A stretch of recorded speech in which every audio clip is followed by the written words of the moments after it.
पछताएगा तू जब प्राण जाएंगे छूट। एक बार ताली बजा देंगे जोरदार हमारे विधायक जी के लिए। क्या बात है।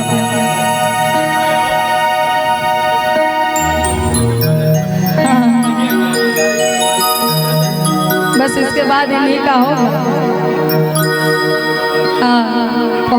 हाँ, अरे हमारे जीजा जी हैं ये। हाँ, एक बार हमारे जीजा जी के लिए जोरदार ताली बजाइए।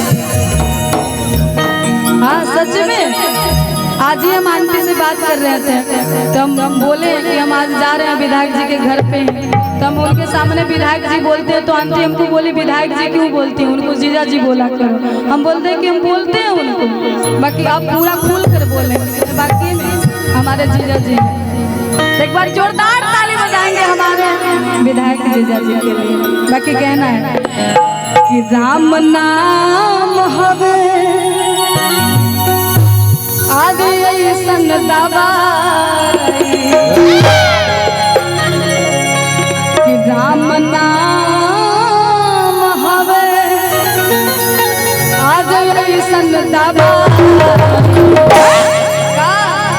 अब पियावत दर्द न बुझाई कि राम नाम हवे ऐसन दवाई पियावत दर्द न बुझाई कि सारा जिंदगी के आर पाप मिट जाए कि सारा जिंदगी के आर पाप मिट जाए।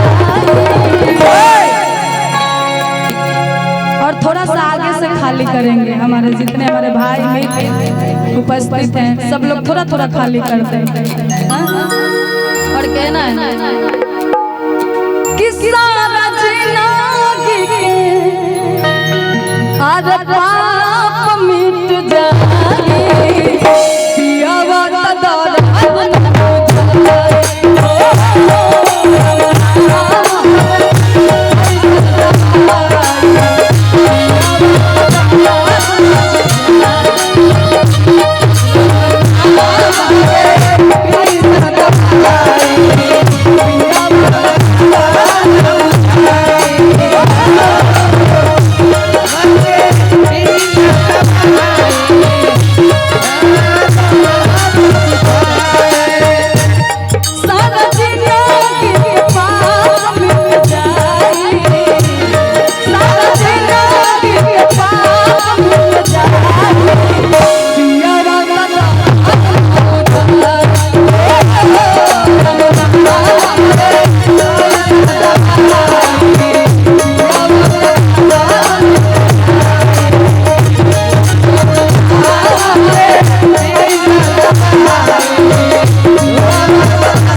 रोशन जी के इतना सारा प्यार आशीर्वाद सम्मान मिला, बड़ा अच्छा लग रहा है। बहुत उनका सारा प्यार है, हमेशा जहाँ कहीं भी मिलते हैं बहुत सम्मान से बहुत प्यार से उनका प्यार हमेशा रहता है मेरे प्रति। और हमारा रहने से ऐसे ही कहते हैं उनके दिल में ऐसा ही प्यार रहे मेरे प्रति। बाकी आज उनके घर पर आकर इतना सम्मान मिला हमारे महुआ विधायक मुकेश रोशन जी का, बड़ा अच्छा लग रहा है। राम बच्चन सिंह मुखिया कंचनपुर, उनके तरफ से भी बहुत सारा प्यारा आशीर्वाद पुरस्कार है। बाकी एक भक्त एक लड़का बता रहा है और कह रहा है क्या,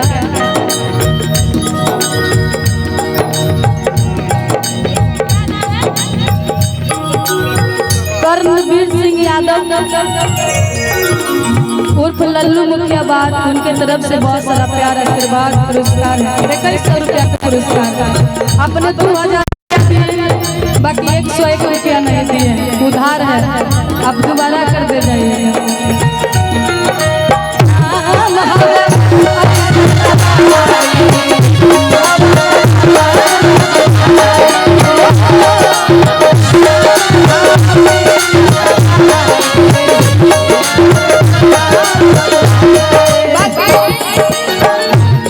जीवन का सच्चाई है कि राम नाम लेने से ही हर चीज पूरा होता है। आइए तो राम नाम, हर काम में राम नाम, और जाने समय भी राम नाम सत्य है, सत्य है, वही खत्म होता है।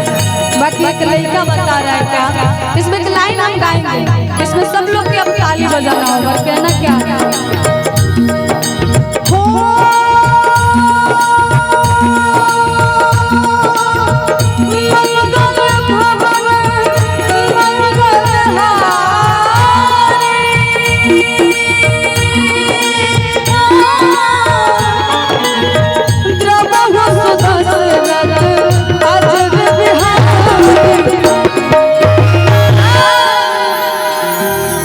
एकदम नहीं हर बराना।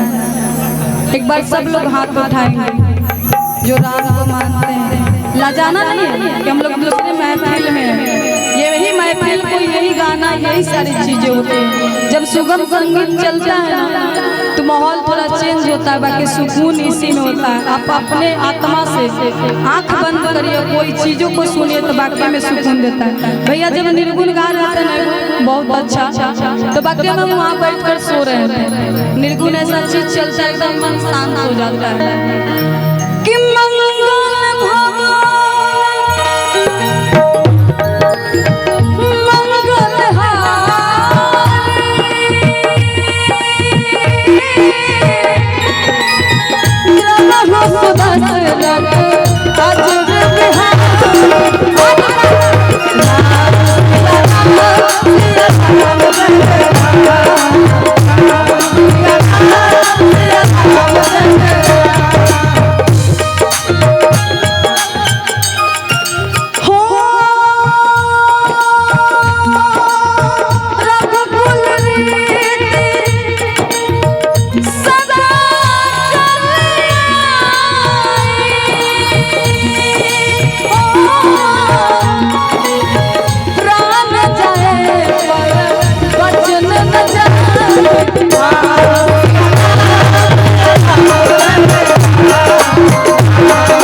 बताते हैं भजन है, बाकी ये सारी भजन आप सब लोग सुनेंगे बड़ा अच्छा लगता है। और कहता है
तरफ से बहुत सारा प्यार आशीर्वाद पुरस्कार है। बहुत बहुत धन्यवाद मिथिलेश भैया आपको।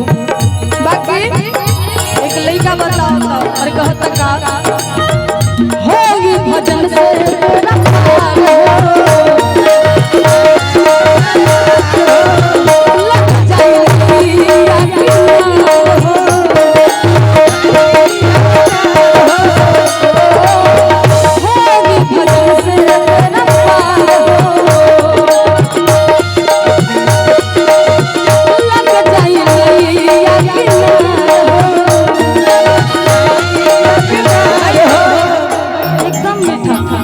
हमारे बीच में राकेश भैया उपस्थित हैं। बहुत बहुत धन्यवाद राकेश भैया को। जय माता दी, हर हर महादेव। बाकी भक्त को बहुत होगी भजन से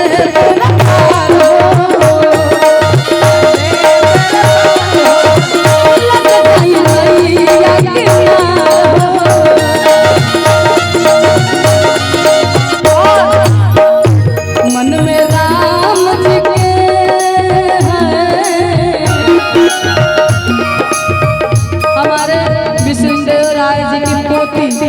उपस्थित है। बहुत प्यारी सी है, बहुत बुढ़िया सी है। हम लोग अभी अलग माहौल में हैं, नहीं तो बहुत प्यारा सा लाइव बुढ़िया के लिए बोलते। बाकी कहना क्या है, हम ऐसे ही चाहते हैं कि आप हमेशा खुश मस्त रहिए, खूब स्वस्थ रहिए, आगे बढ़िए। मन में राम जी के, वो मन में राम जी के लिहा बसा, मन में राम जी के आगली हा बसा पियावा दादा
हर हर महादेव। ऐसे